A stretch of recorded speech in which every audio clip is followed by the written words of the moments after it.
28 जून 2026 दिन रविवार। एक बार फिर से आप सभी का स्वागत है भगवत गीता की इस ऑडियो बुक के एक नए एपिसोड में। आज के इस एपिसोड में हम लोग वापस से अध्याय 3 को कंटिन्यू कर रहे हैं। आज का जो हमारा सबसे पहला श्लोक है वह कुछ इस प्रकार से है। यसित्व निद्रयाणि मनसा नियम्या भते अर्जुन कर्मेंद्रिय कर्मयोग मशक्तः सा विशिष्यते। जिसका अर्थ है किंतु हे अर्जुन, जो पुरुष मन से इंद्रियों को वश में करके अनासक्त हुआ समस्त इंद्रियों द्वारा कर्म योग का आचरण करता है वही श्रेष्ठ है। जो अगला श्लोक है वो कुछ इस प्रकार से है। नियतम कुरुम कर्म त्वम कर्म ज्यायो हा कर्मणः शरीर यात्राप च ते न प्रसिद्धे द कर्मणा। इसका अर्थ है तू शास्त्र विहित कर्तव्य कर्म कर, क्योंकि कर्म ना करने की अपेक्षा कर्म करना श्रेष्ठ है, तथा कर्म ना करने से तेरा शरीर निर्वाह भी नहीं सिद्ध होगा।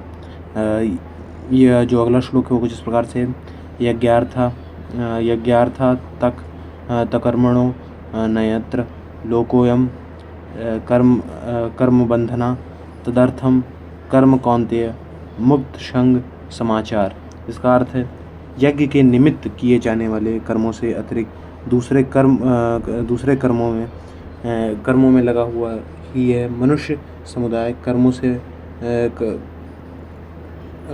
से बांधता है। इसलिए हे अर्जुन, तू आसक्ति से रहित होकर उस यज्ञ के निमित्त ही भलीभांति कर्तव्य कर्म कर। जो अगला श्लोक है वो कुछ इस प्रकार से है। सह यज्ञ प्रज्ञा सृष्टा पुरोवाच प्रजापति अनेन प्रस्विस्य ध्वमेश वो सित्वष्ट कामधुक। इसका अर्थ है प्रजापति ब्रह्मा ने कल्प के आदि में यज्ञ सहित प्रजाओं को रचकर उनसे कहा कि तुम लोग इस यज्ञ के द्वारा वृद्धि को प्राप्त हो और यह यज्ञ तुम लोगों को इच्छित भोग प्रदान करने वाला हो। जो अगला श्लोक है वो कुछ इस प्रकार से है। देवान भाव यता नेन ते देवा भाव यंतु वा परस्परम भावयन्तः श्रेय परम वापस्य था। इसका अर्थ तुम लोग इस यज्ञ के द्वारा देवताओं को उन्नत करो और वे देवता तुम लोग को उन्नत करें। इस प्रकार निस्वार्थ भाव से एक दूसरे को उन्नत करते हुए तुम लोग परम कल्याण को प्राप्त हो जाओगे। जो अगला श्लोक है वो कुछ इस प्रकार से है। इष्ठानभो गानि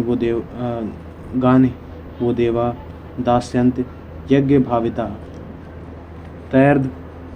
तैर्दतान प्रदायेभ्यो यो भुक्तगे स्तेन एवा सा।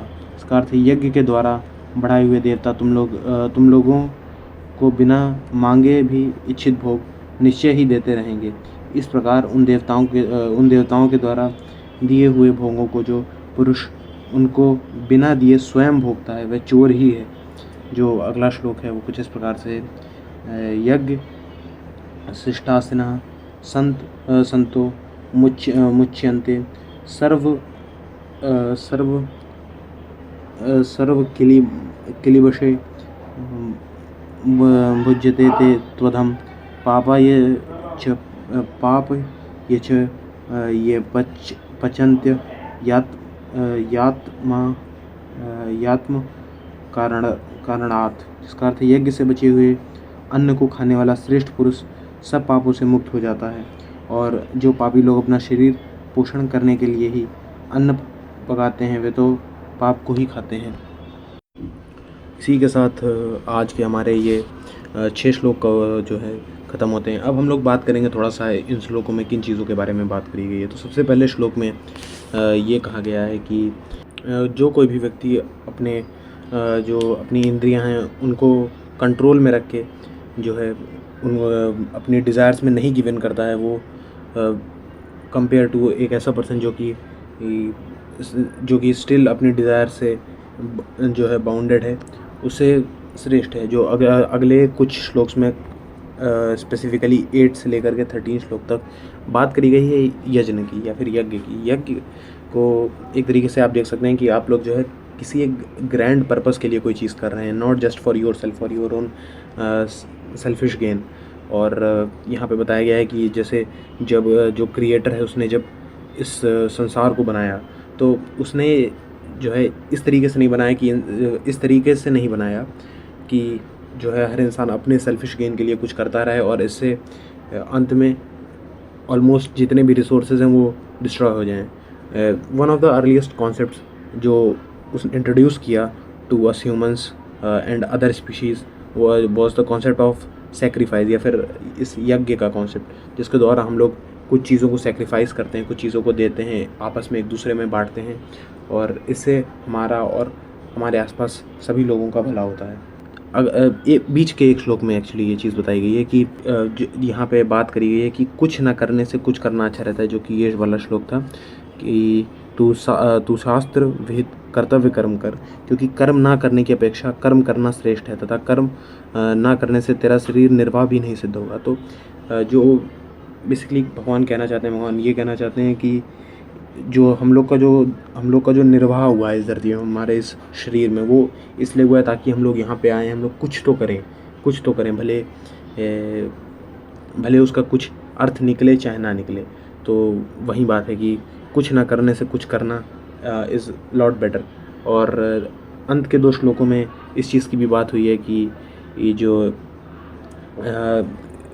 जो यज्ञ के बाद जो चीज़ बची हुई है उसका भोग करना compare to not doing any kind of sacrifice और not giving up anything to the world, और डायरेक्टली चीज़ें अपने सेल्फिश गेन के करने से ज़्यादा बेटर है। With these concepts explained, I think आज के इस एपिसोड के लिए इतना बहुत है। मैं मिलता हूँ आपसे आने वाले एपिसोड में। आई होप आज के इस एपिसोड से आपको कुछ सीखने को मिला, and I will see you in the next one.